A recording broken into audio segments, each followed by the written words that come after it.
Bienvenue dans cette session consacrée à NumPy, une bibliothèque incontournable pour le calcul numérique en Python. Si vous n'avez pas encore installé NumPy, je vous donne rendez-vous sur votre ordinateur et je vais vous expliquer comment le faire. Donc, une fois que vous êtes sur votre notebook interactif, on va tout simplement ouvrir une première cellule. Et on va tout simplement exécuter le code pip install NumPy. Donc, on attend quelques secondes et dès qu'on voit cette petite coche verte, c'est que NumPy a bien été installé. Sauf que maintenant, ce qu'on va vouloir faire, c'est tout simplement l'importer dans notre notebook. Donc, ce qu'on va faire, c'est import NumPy as np. Donc voilà, on a notre librairie qui est installée et importée maintenant sur notre notebook. Donc NumPy, c'est très célèbre pour ses arrays, qui sont des tableaux multidimensionnels pour des opérations numériques.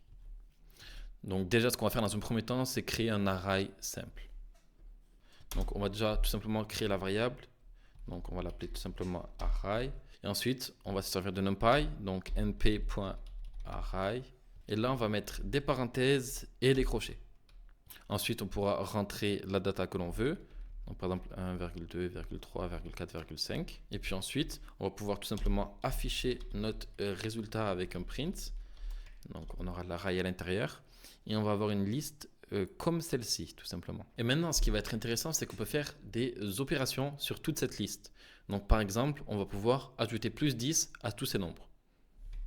Donc pour faire ceci, on va tout simplement print notre array plus 10.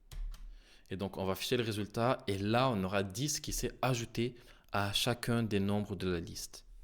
Maintenant, ce qui va nous intéresser, c'est de manipuler la forme du array. Donc on va essayer de le transformer en matrice 5 x 1.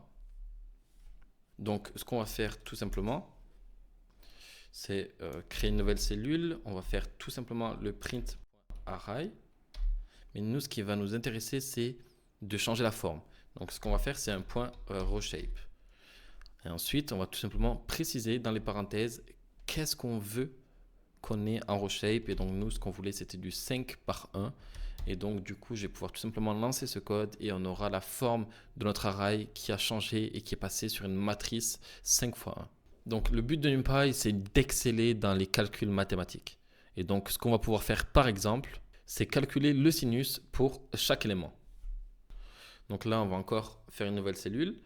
On va tout simplement remettre notre print. Et là, on va se servir de np.sin. Donc sur notre array. Et là, on va pouvoir voir qu'on a tous les cosinus de chacun de nos nombres qu'il y avait dans notre array. Après, voilà, il y a toutes les autres fonctions de statistiques de base. Donc, par exemple, comme print np.min. Et ensuite, on peut mettre tout simplement notre array. On va tout simplement exécuter la cellule et on peut voir qu'on a 3 de moyenne. Et donc voilà, ça c'est un exemple parmi tant d'autres sur ce qu'on peut faire avec NumPy. Je vous conseille d'aller voir le support écrit, là où vous aurez énormément d'exemples de code sur des calculs, des opérations que vous pourrez faire avec NumPy.